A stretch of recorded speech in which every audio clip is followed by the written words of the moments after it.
नमस्कार. लीनाज फूड मराठीमध्ये मी लीना आपलं स्वागत करते. आज मी तुमच्यासाठी पौष्टिक खीर कशी बनवायची याची रेसिपी घेऊन आलेली आहे.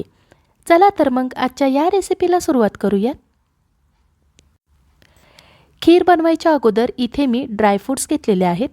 ड्रायफ्रूट्समध्ये मी 2 काजूचे असे काप करून घेतलेले आहेत, 2 बदामाचे काप करून घेतलेले आहेत, 2 पिस्त्याचे असे काप करून घेतलेले आहेत आणि 10 ते 12 चारोळे घेतलेले आहेत.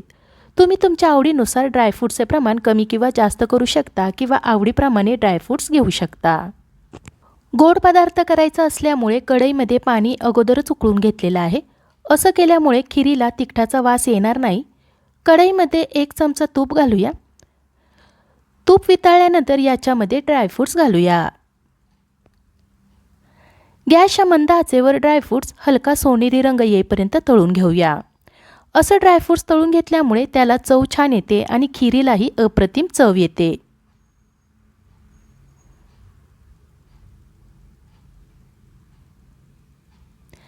ड्रायफ्रूट्सला हलका सोनेरी रंग आलेला आहे. एका प्लेटमध्ये काढून घेऊयात.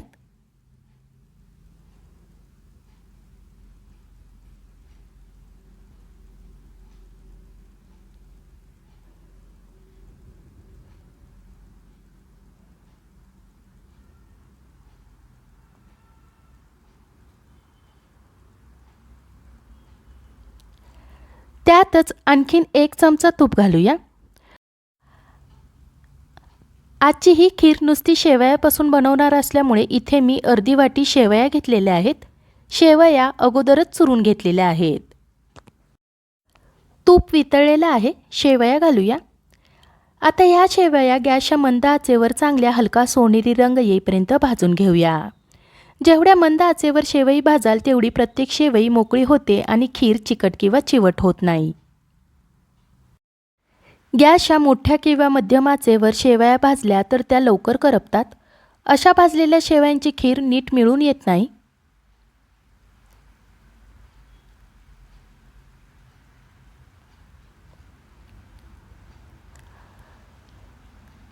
पाच ते 7 मिनिटे झाल्यानंतर शेवयांना हलका सोनेरी रंग आलेला आहे. शेवया शिजण्यासाठी इथे मी 1 वाटी पाणी घालत आहे. पाणी घातल्यानंतर हलवून घेऊया.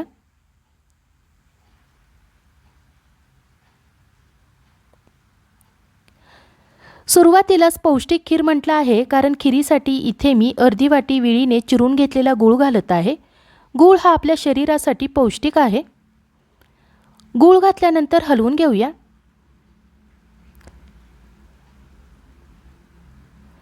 आता गॅसच्या मध्यम आचेवर शेवया शिजवून घेऊया.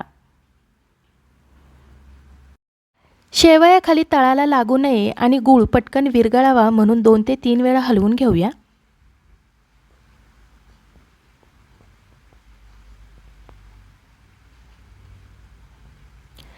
आता गॅसची आच कमी करून शेवया शिजण्यासाठी याच्यावर झाकण ठेवूया.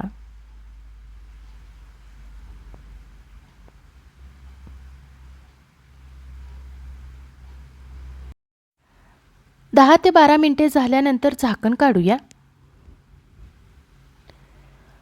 हलवून घेऊया.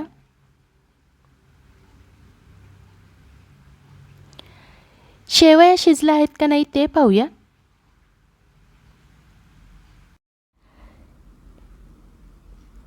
शेवया शिजलेल्या आहेत आणि गूळ पण विरघळलेला आहे.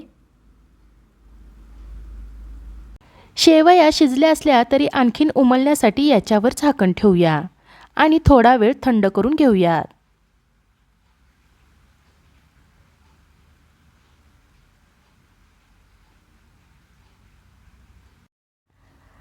दहा मिनिटे झालेली आहेत. झाकण काढूया. आता गॅस चालू करून गॅसची आच कमीच ठेवायची आहे. याच्यामध्ये आता मी 1 वाटी उकळून थंड केलेले दूध घालत आहे.